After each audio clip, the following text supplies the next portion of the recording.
in the tradition of such classics like The Asylum's Gacy House, the found footage movie where they go into the Gacy house and there's a lot of strange things in the Gacy house, or The Haunting of Sharon Tate with the true story of Sharon Tate being haunted by poltergeist, or the murder of Nicole Brown Simpson where Nicole Brown Simpson was in reality possessed by Freddy Krueger. We have got the Jonestown haunting. Safe hands to give us the extremely true story of Jonestown. This is from the director of such films as the Amityville Asylum, the Manson Family Massacre, and Ted Bundy and the Green River Killer, the movie in which Ted Bundy was much like Hannibal Lecter, who is being interviewed and talked to by police to help them catch the Green River Killer. So if you love those movies, who knows, you might like this. I have never seen those other movies from this director, but I have seen The Jonestown Haunting, a movie that says it's about a survivor of Jonestown who 10 years later goes back to Jonestown and finds that there are some hauntings going on at Jonestown. Now, it says that's what it's about. And it also says it's 79 minutes. If you take out the ending credits, which are literally 10 minutes long, it's a 69-minute movie. But it's also barely an hour and 9 minutes, because if you take out a lot of the establishing shots, such as the skyline and clouds done in fast motion, the trees, the water, the grass, more trees, more water, more grass, more fast forward clouds going at full speed. Also, several shots of the Jonestown sign, which doesn't so much look like the Jonestown welcoming sign. More so, it just looks like a family picnic banner for maybe some company that's having a family picnic day, and the name of the company happens to be Jonestown. It shows that many times in the movie. So you take out all that, you're probably left with maybe about a 55-minute movie. Now, you can even subtract it a bit more, because while a lot of movies like I'm already kind of describing, stuff like Mermaid Isle that I talked a couple of weeks ago, or Cry Havoc that I reviewed last week, you're probably expecting me to say that this is padded out with a lot of walking, because it certainly has the trees, the water, the David Dakota library of establishing shots. But it's not really padded out with walking, with endless shots of walking in the movie. It is padded out with what feels like more sermons than in an Estes Perkle movie. And not just from Jim Jones. We've got in the, let's call them the present day scenes, 1988, I don't know, in those scenes where she's listening to a lot more sermons done by a Randy Quaid lookalike. Now, as I've said, this is a movie about a young woman named Sarah who was part of Jonestown, survived Jonestown, is still having bad dreams 10 years later, and she decides, from visiting her therapist for about 30 minutes of the movie, she decides to go back to Jonestown to maybe find some closure and maybe deal with some of these spirits that she's been seeing popping up in her house. Now, when you already have what started out with an extremely long sermon by Jim Jones, an extremely long sermon by random Randy Quaid lookalike, and a very, very, very long therapy session with her and her therapist, here's one shot that you wouldn't want to put in a movie paced like this. There's twice in the therapy scene where Sarah is so restless and bored that she rolls her eyes, looks up at the clock, which is slowly tick, tick, tick. When your movie already has this much padding in it, that is the same ballpark of having a really, really boring movie and then having a character say, "This is boring." You might not want to do that to include those shots or lines like that. So Sarah, like I said, decides to go to Jonestown. And we find out a lot of truth about Jonestown in this. For instance, when it flashes back to 1978 in the People's Temple, in which Jim Jones is giving a sermon, I didn't know until this movie that the temple really only had like 10 people in it. Just like 10, only about like 6 of them are really clapping. And with the hairstyles and facial hairstylings that some of the church members have, let's just say they look about as 1970s as an iPhone.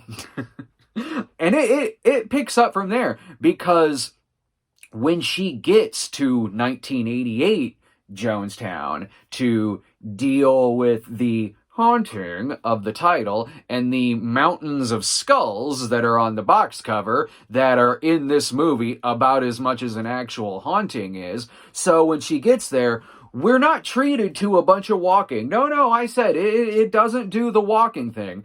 Instead, we're treated to many, many, many shots of her sleeping and dreaming. And what she's dreaming about is flashbacks to her in Jonestown and Jim Jones talking about the Flavor Aid.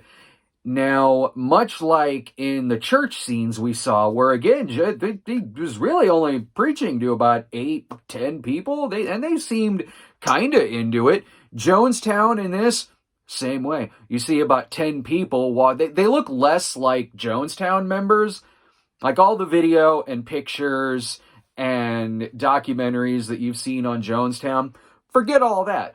Because in this, you see about 10 members in long, like, white robes that look less like Jonestown and more like you handpicked about 10 extras from the cult in Midsummer. That's Jonestown in this. And when Sarah is talking to either one of the members or one of the people that works with Jim Jones, one of 2 people. There's 3 villains in this. There's Jim Jones, and then there's his 2 henchmen. And as far as like the church members go, it's 1 or 2 people that Sarah talks to in it. And any time that either the congressman is talking, or Sarah's friend, or the villains, when they're outside, it's all extremely close shots of them. To crop out, there is no one around them for miles. Let alone, the 15 people we saw at the beginning of the movie, or the hundreds of members that were in Jonestown. No, according to this very small, close-up shot community of what could maybe fill about 10% of a community rec center. That's Jonestown in this. God, this movie's awful. Okay. Now, I've really not mentioned a haunting or anything like that. So when eventually she wakes up and goes back to the main house there in Jonestown, which after 10 years of being abandoned is still kept up pretty well. Like a snack machine inside of it might still work. Looks like somebody's mowing the lawn. So she finds this hippie lady who's living in this like shack. This hippie lady named Gaia, because of course that's what her name is. So she's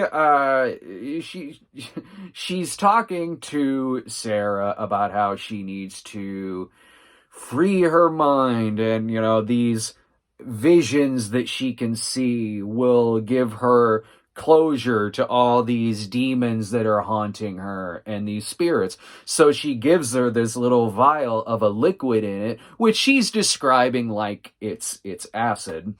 And Sarah goes ahead and drinks it.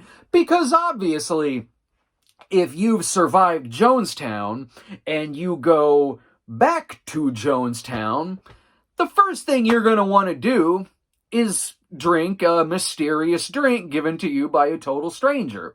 Obviously. So she does, and she starts having, some crazy visions, and then she has a third eye, and Jim Jones starts bleeding out of his eye, revealing clearly that he is Caligula reincarnated as Jim Jones. But then it turns out that she was actually drinking water. She was the hippie lady tricked her, and all the demons are inside of her and not real. Now here's the twist, because I'm gonna spoil this. I don't care. Here's the twist. The twist is when they're sitting on this like bench. When hippie lady Gaia, when Gaia goes, that was just water. The demons are just inside of you, and now you can be free of all this horror of your past. Suddenly, boom, she is shot, just shot through the back. Somebody assassinated her. Cut to behind her, and there, holding the gun, is Sarah's therapist. What a twist! The therapist has the gun to Sarah and is like, you just had to keep asking questions, didn't you? She's like, I'm sorry, what? It's like, you couldn't have just kept it as repressed memories. You had to go off of your medication and remember all the horror of Jonestown. Now you must die, Sarah. I don't know, man.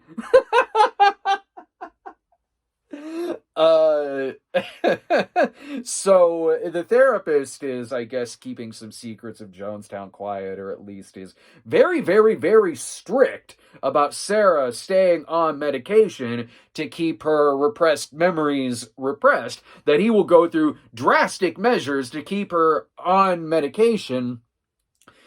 Which maybe makes sense because she is remembering very factually inaccurate things about Jonestown. Like I said, Jonestown, real Jonestown, hundreds and hundreds and hundreds of members. In this, tens of 10.